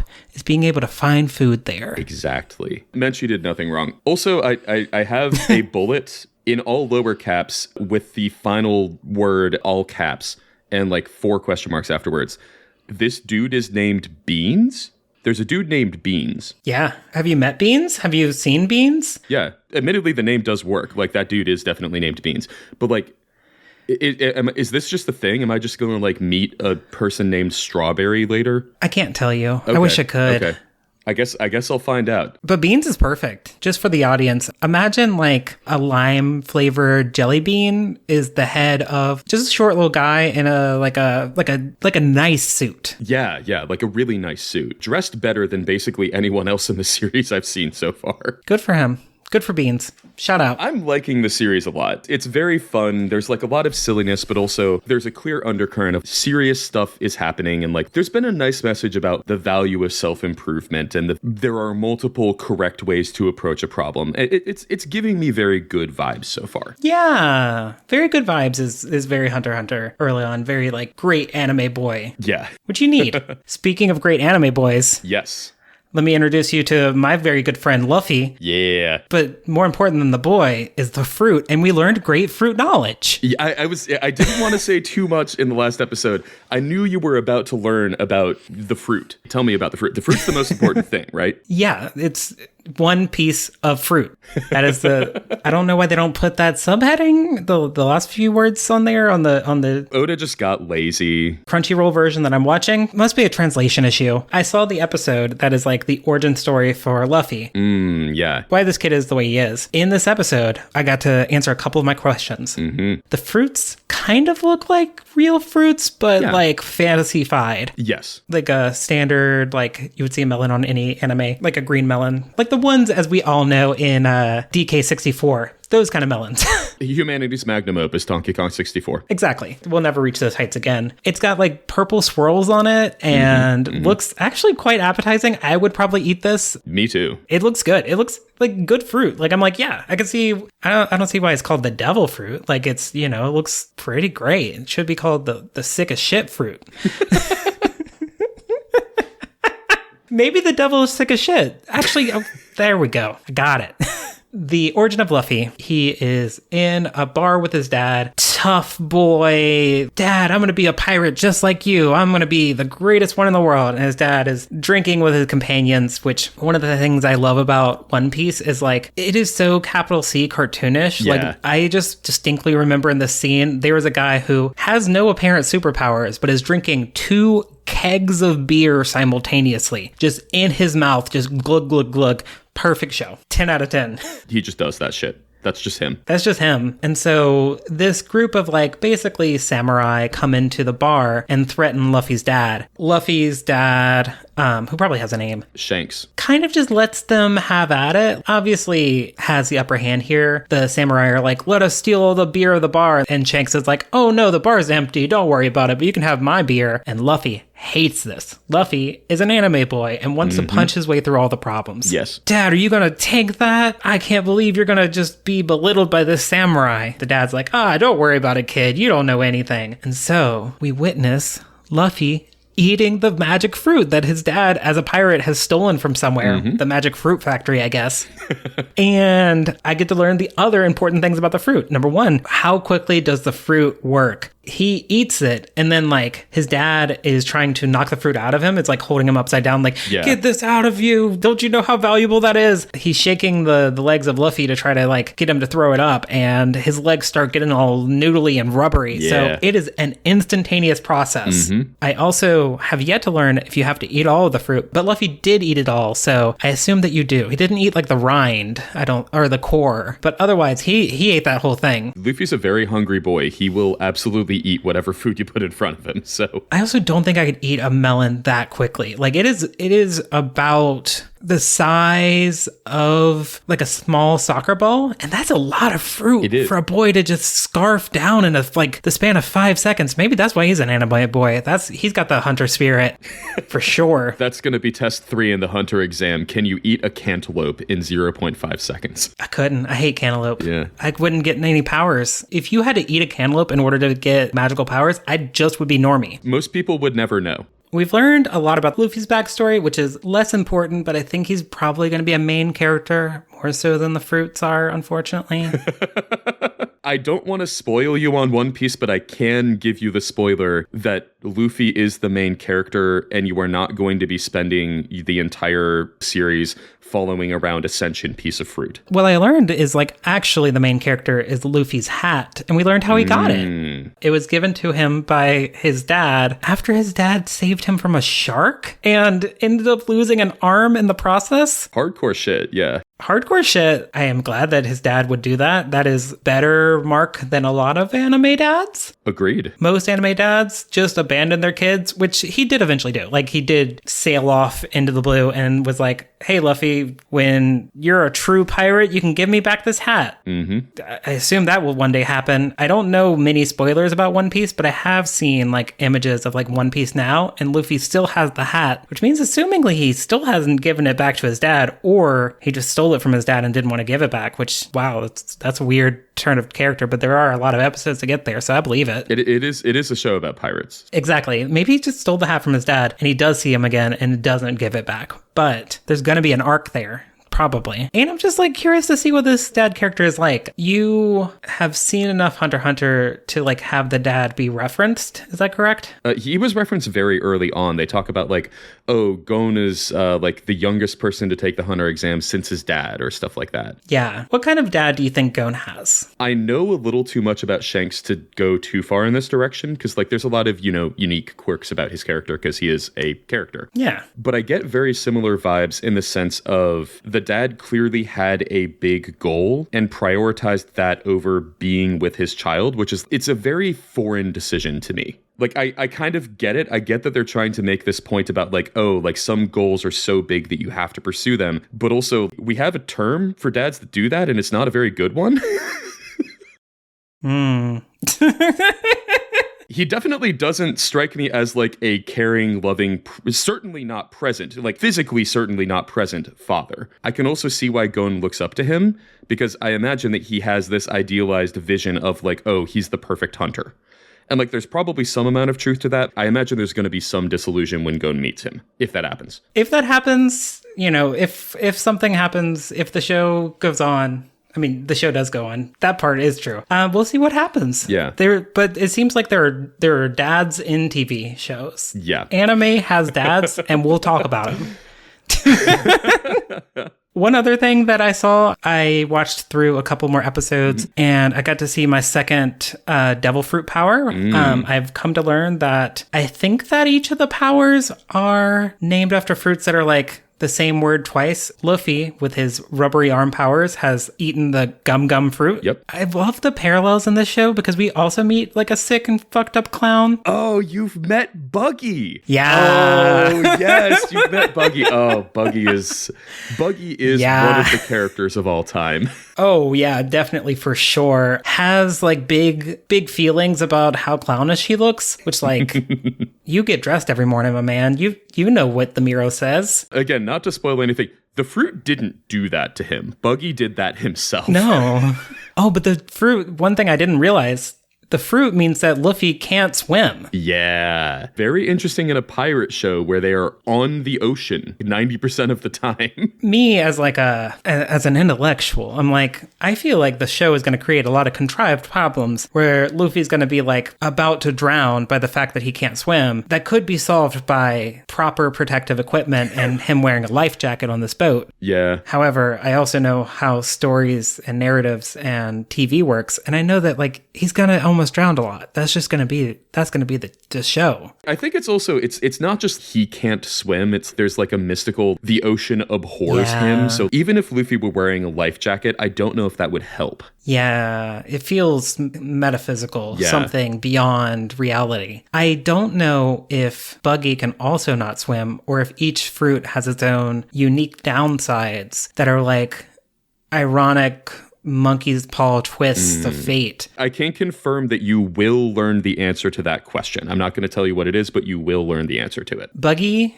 ate the chop fruit, which is revealed in the best way possible because Mr. Three Swords, love him to death, more swords, more cool, always been the case. Oh, yeah. Trying to save a Luffy that has been captured alongside the girl that hates pirates, but is obviously going to be a part of this pirate crew. Nami? Yes. Our first, like, major female character has shown up in the backgrounds of a couple episodes, has this kind of plot where she hates pirates. I think, like, they killed her village or something. They did bad things to her family, but, like, is obviously going to be a part of this pirate crew and seems like is going to be very much like, I'm on a pirate's boat alongside pirates traveling, you know, the ocean to find the one piece, the big treasure in the sky, but I'm not a pirate. So I love that. She's also like had a couple of scenes of just like being a badass, and I do love a badass anime lady. You know, I can be swayed. She and Luffy are captured by Buggy, and we get the reveal of Buggy's power as Zoro goes to slice down Buggy, and the way Buggy's powers work is he has detachable limbs. And so he's able to just like take that on the chin and then has his own knives that he takes out and starts stabbing at Zoro. It is really great. And I also love when a show like shows an overpowered character and it's like, wow, this person has the greatest whatever power. And then they immediately introduce a character that can like negate that. Immediate hard counter. Yeah. It's perfect. Good anime can feel like a rock, paper, scissors, where it's like, oh, you have the ultimate firepower. Well, look at me. I have ice. You have the paint fruit. I have the turpentine fruit. I don't know if I would eat the turpentine fruit. I you know, just seems like it may not be a great idea. Even if I do need to go and fight Shadow Mario, who's putting paint all over the island. I mean, I can't imagine it would taste good. No. We still don't know if the fruit tastes good. I do know that Popeye's, the chicken fast food restaurant, is releasing a gum fruit lemonade. And so I will try it, and I will let our viewers who are on the edge of their seats wondering if gum fruit tastes good, I'll be the judge. I'll let you know. Yeah, I'm very curious too. I don't have a Popeyes near me, so I don't know if I'm going to be able to do that. So you got to tell me, is it good? I guess you don't get superpowers. That sucks. It does. R.I.P. So it means you can still swim. Which is good. I do enjoy swimming. Swimming is fun. Can Luffy swim in a pool, or is it just the ocean takes him? I think it's the ocean specifically, but I'm actually not 100% sure. I don't think he's encountered many large freshwater bodies of water. Yeah, it doesn't seem like that kind of show. I got a lot of questions for this boy. Oh, there's one other thing that I want to shout out about One Piece that made me feel like, oh, this might be a show. This might be a show. There's one episode. It is about a dog, and it is basically a beat for beat Jurassic Park in Futurama, where an adorable dog has his very loving and caretaking owner pass away, and yet the dog remains at the owner's store, barking at everybody and like trying to chase them away because like he loves the store and he loves his owner, and he's doesn't know what happened to his owner and why he disappears. And we have this like beautiful arc where like this evil villain that's part of Buggy's crew comes and destroys the store and tries to beat up the dog, and the dog is like, no, I'm not gonna let you get to the store. And unfortunately the store does get destroyed, and Luffy's like, I'm sorry, dog, I know that you love this place, but also I'm gonna like get the guy that did this because like I can see what this means to you. And like the dog understands it, and it's very beautiful, and it's just like a great moment. And I'm like, this show about like a weird gummy kid is gonna like make me feel emotions? How is that true? How is that going to happen? That is the core of why Luffy is such a good protagonist, I think. He's not book smart, but he has such an incredible depth of emotional intelligence. I love that in a show. I love seeing characters that you are going to assume are going to be one way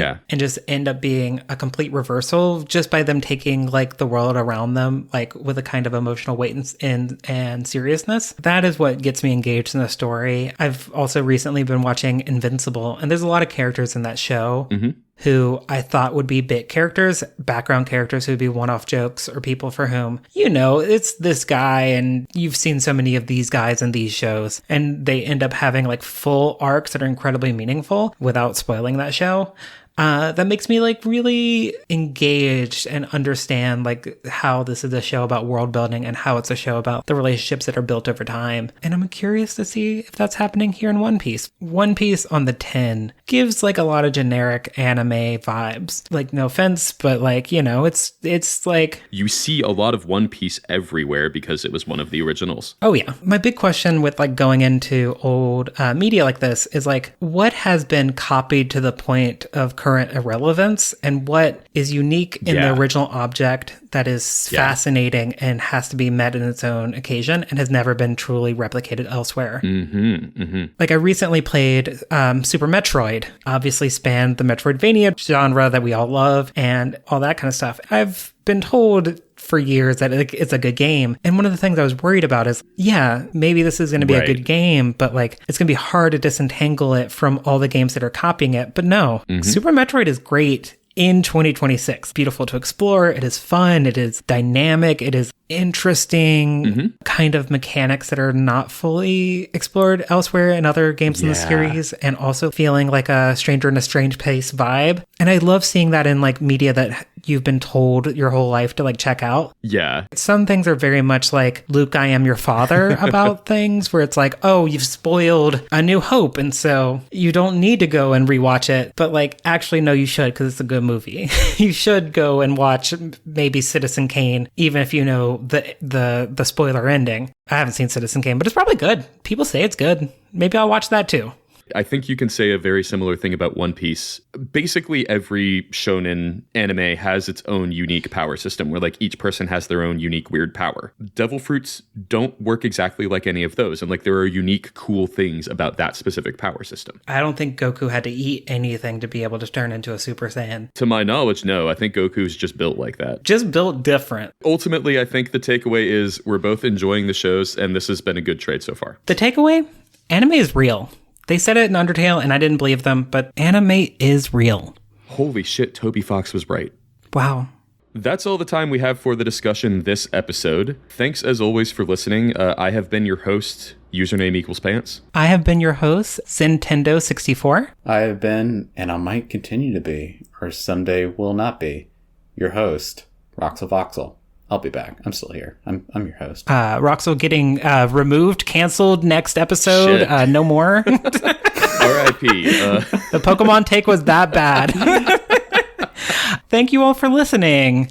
I will not be silenced. One thing I would recommend for everybody who's listening to check out is one person on this podcast. Don't want to say who, maybe made a very good video about the worst birds in all of video games. You can check it out on username equals pants' YouTube channel. If you are listening to this episode on YouTube, you're actually in the right place already. It's that same channel. You've already done it. Mm-hmm. You're here. You're there. I will be releasing a new episode soon. It's most likely going to be a few weeks after this episode releases. It is about Slay the Spire 2. Stay tuned. If you are a person who, again, by the numbers, you are probably playing Slay the Spire 2 right now while you listen to this. So if you are interested in Slay the Spire 2, stay tuned. I've got a take that I have not seen anyone else have on the entire internet about that game. Or if you hate flying enemies on video games, or if you have big takes on how Catholic Silksong is, I would recommend checking out Pants' YouTube channel. Roxel, you had a recommendation as well, correct? I was just recommending that everyone should listen to Worst Girl in America by Slater. I am not familiar at all. Have you ever wanted to rip cigs outside of a Texaco while going to a house party?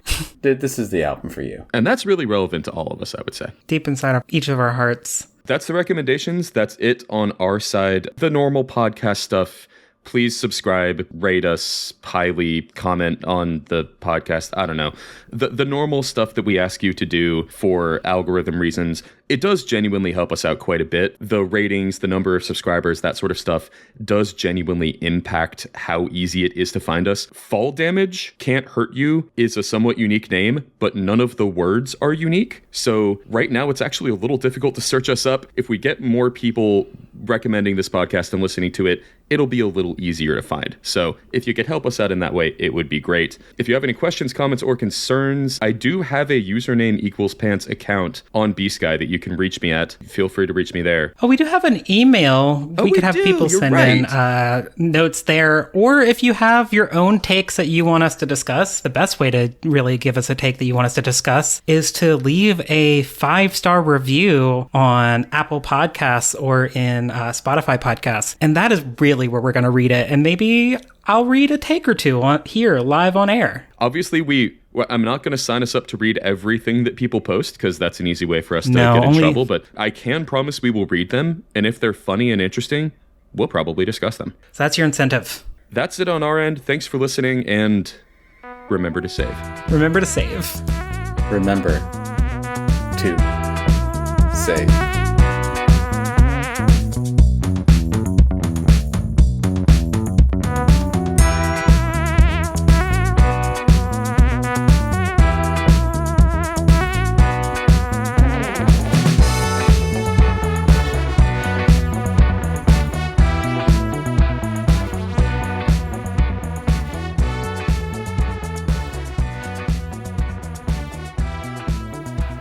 It doesn't really matter. Mono versus stereo. Audacity can handle either. Currently running a mono blue because that's the only color of the track. Oh, okay. Mono blue. Mono blue. It is a mono blue kind of day, y'all. Like a mono blue deck. Yeah. Welcome to the Blue Control podcast. I think... I don't want to give us that vibe. I don't know what the vibe is. I'm not sure what the reference is, but we would tell you to write in and comment on the show, but counterspell. Every Magic player is terrible. Like every color, all of them are awful, but I don't want to be awful in the way that blue decks are awful. And the couple times I've played Magic, I played against a friend who was using a blue deck, and it feels like everything was going really well until the very end. Yeah. For me. That's how it is, yeah. Yeah, I was going full red. I'm like, you know what? I got this. Like, I'm fucking people up. All right, I got the energy. I got, like, the crowd. Listen, we got the phalanx going. Bah, bah, bah, bah. And then all of a sudden, it's my entire empire is crumbled before me. Mm-hmm. Even though you don't play Magic, you are a red. Like, that's your color. Oh, yeah, no. I have fully articulated that, like, my build designs from top to bottom RPG, it is red inspired. It is the biggest bonk. Well, green is big bonk. Red is like big, fast, hard. Bad girls do it well. Faster, stronger, better, longer? Red is more like reckless. Yeah. Let me attack with everything as quickly as possible, and then... I win or I die. Maybe like in a parallel universe, the theme for today's episode is my lack of knowledge of Magic, and then I get tested on... Is this a real Magic card or not? Like, yeah, the number of memes. I know those are fake Netrunner cards. Well, I know now that they are fake Netrunner cards. I didn't understand that for a while. I could be easily fooled that any of one of those would be real if. Well, the cards themselves are real. It's just that the cards don't actually have drill tweets on them in real life. Oh fuck. Well, did you think that they were not real cards? Because they're definitely in Netrunner. I think a combination. I knew like the text, not real. Mm-hmm. Yeah. I think I've developed a little bit of reading comprehension skills in my time here on Earth. I wasn't quite sure if the images were real. My frame of reference for fake cards on the internet is the Yu-Gi-Oh card of Rihanna's forehead. Strong as fuck.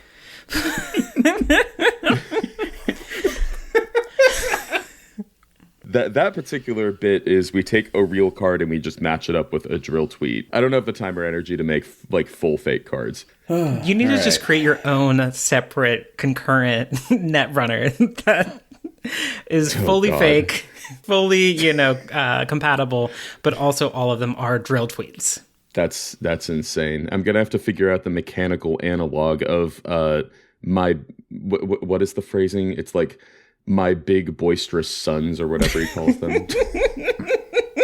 You have like a resource token, and the resource token is just candles. I think this could work. Instead of having a life total, you have like a corn cob meter. All right, King of Red Lions. Put that down in the podcast idea.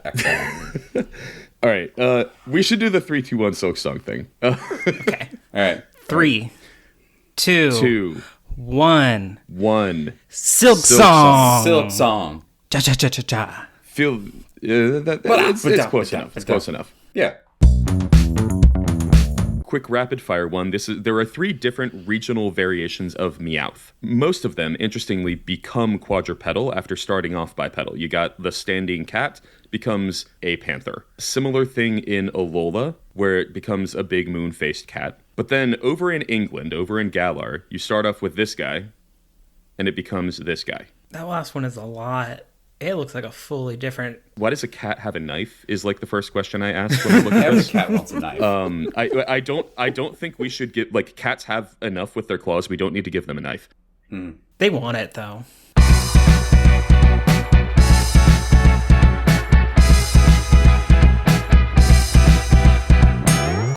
Imagine my surprise when, instead of a Pokemon, in walks, on 2 legs, bipedally walks, a full-fledged mean girl bully, pop star, a cheerleader, with a side ponytail and a fresh fucking mani. Benvenuto nella mia torre. Non verresti a fare un giro sul mio treno?